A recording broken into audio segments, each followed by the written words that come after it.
Hello नमस्कार दोस्तों। इस वीडियो में हम डिस्कशन करेंगे कि क्या हिंदुओं को अल्पसंख्यक का तबका देना चाहिए, उनको दर्जा दिया जाना चाहिए कि वो देश में अल्पसंख्यक हैं, माइनॉरिटी में हैं।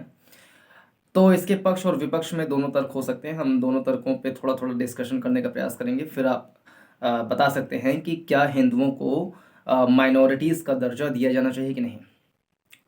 एक तो माइनॉरिटी का मतलब होता है अल्पसंख्यक, यानी कि धार्मिक या भाषाई के आधार पर, धर्म या भाषा के आधार पर जो किसी क्षेत्र में कम रहता है उसको हम अल्पसंख्यक कहते हैं, मोटी मोटा। अगर राष्ट्रीय स्तर पर देखा जाए तो हिंदुओं की आबादी लगभग 80-79% के आसपास में है। लेकिन कुछ राज्य ऐसे हैं या कुछ राज्य क्षेत्र ऐसे हैं जहां पर हिंदुओं की आबादी अपेक्षाकृत बहुत ज़्यादा कम है, यानी कि माइनॉरिटी में हम कह सकते हैं राज्यवार के हिसाब से अगर देखा जाए तो। फॉर एग्जाम्पल, अगर लक्षद्वीप में देखें, जो कि एक केंद्र शासित प्रदेश है, यूनियन टेरिटरी है, वहां पर हिंदुओं की आबादी लगभग 2.5% के आसपास है। जबकि उत्तर पूर्व के कई सारे राज्यों में देखा जाए तो वहां पर हिंदुओं की आबादी अत्यंत कम है। जैसे कि अगर देखें नागालैंड में 9% हिंदू रहते हैं। अरुणाचल प्रदेश में 29% रहते हैं। मिजोरम में लगभग 3% रहते हैं। मेघालय में 11% के आसपास रहते हैं। फिर देखें मणिपुर में लगभग 31% के आसपास हैं। पंजाब में देखें 40% है। इस प्रकार से कई 7-8-10 क्षेत्रों में ऐसे हैं, राज्यों में या केंद्र शासित प्रदेशों में, जहां पर हिंदुओं की आबादी बहुत ज़्यादा कम है, यानी कि धर्म के आधार पर देखा जाए तो उनकी आबादी कम है। अब भारतीय संविधान की बात करें तो भारतीय संविधान के अनुच्छेद 29-30 में एक प्रकार से अल्पसंख्यक के हितों के संरक्षण की बात कही गई है। फॉर एग्जाम्पल, अनुच्छेद 29 में कहा गया है कि अल्पसंख्यक वर्गों के हितों के संरक्षण के लिए यदि कोई व्यक्ति जो कि धार्मिक या भाषाई रूप से अल्पसंख्यक है तो वो अपने भाषा, अपने लिपि, अपनी संस्कृति को बचाने का, संरक्षण करने का, कंजर्व करने का, प्रोटेक्ट करने का, सेफगार्ड करने का के लिए काम कर सकता है।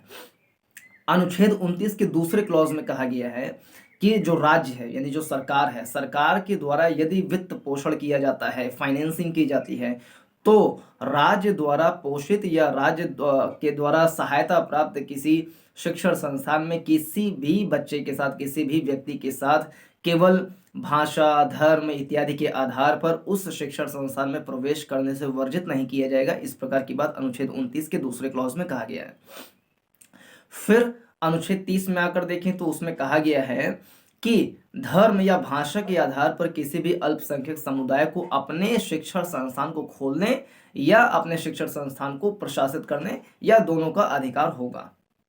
यानी कि अल्पसंख्यक होने के फायदे ये हैं कि वो अपने धर्म, भाषा, लिपि, संस्कृत, रीति रिवाज इत्यादि को संरक्षित कर सकते हैं, सेफ गार्ड कर सकते हैं, प्रोटेक्ट कर सकते हैं, उसको प्रोफेस या कहें कि प्रचारित कर सकते हैं, पढ़ा सकते हैं, लोगों को जागरूक कर सकते हैं।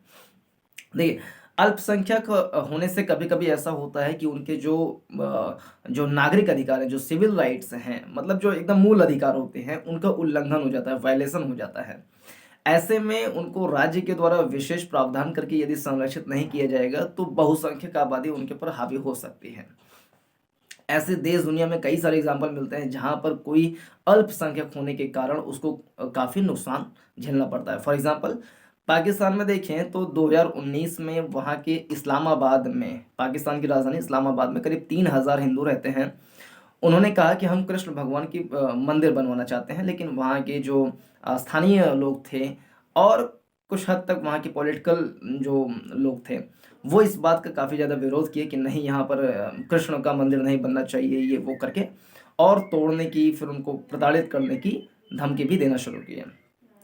तो इस प्रकार से जहाँ पर धार्मिक अल्पसंख्या होती है या भाषाई अल्पसंख्या होती है तो उनको कई सारे जो मूल अधिकार होते हैं वो उनको प्राप्त नहीं हो पाते हैं।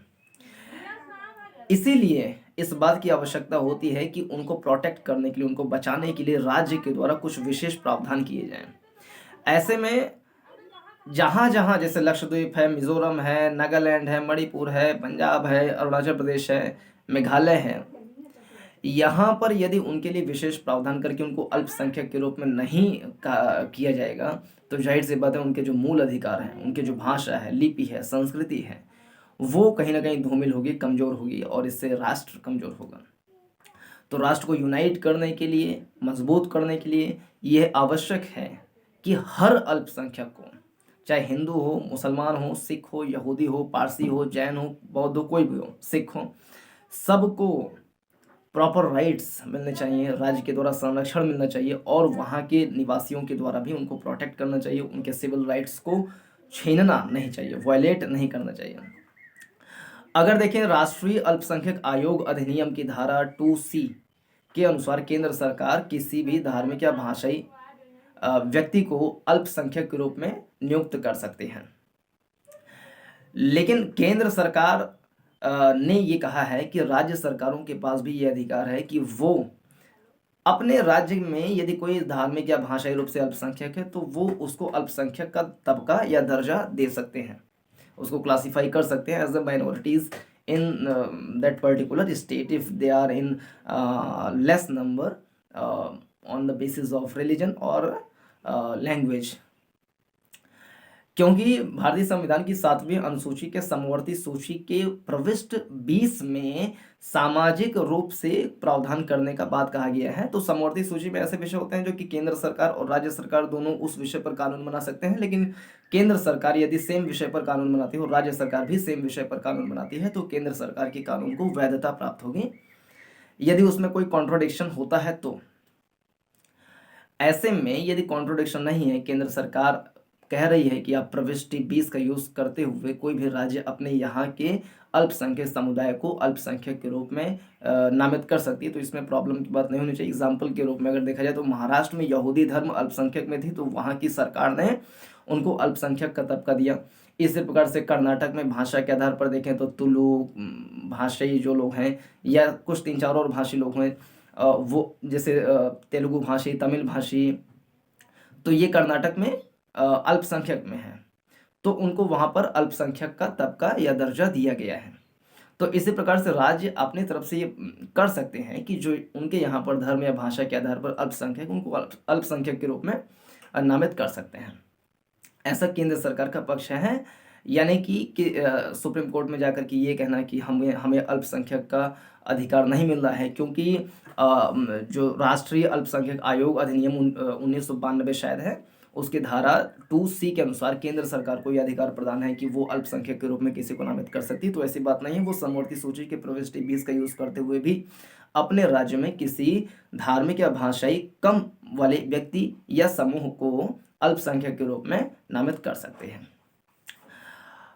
तो इसमें इतना ही मेरे ख्याल से इसमें स्पष्ट होगा कि राज्यवार जो हिंदू अल्पसंख्यक में है तो उनके हितों के संरक्षण के लिए आवश्यक है कि उनको अल्पसंख्यक के रूप में नामित किया जाए। और केंद्र सरकार ने भी ये चीज़ कहा है कि राज्य अपने इस पावर का यूज़ कर सकते हैं और करें, और सभी नागरिकों के अधिकारों को सुरक्षित किया जाए।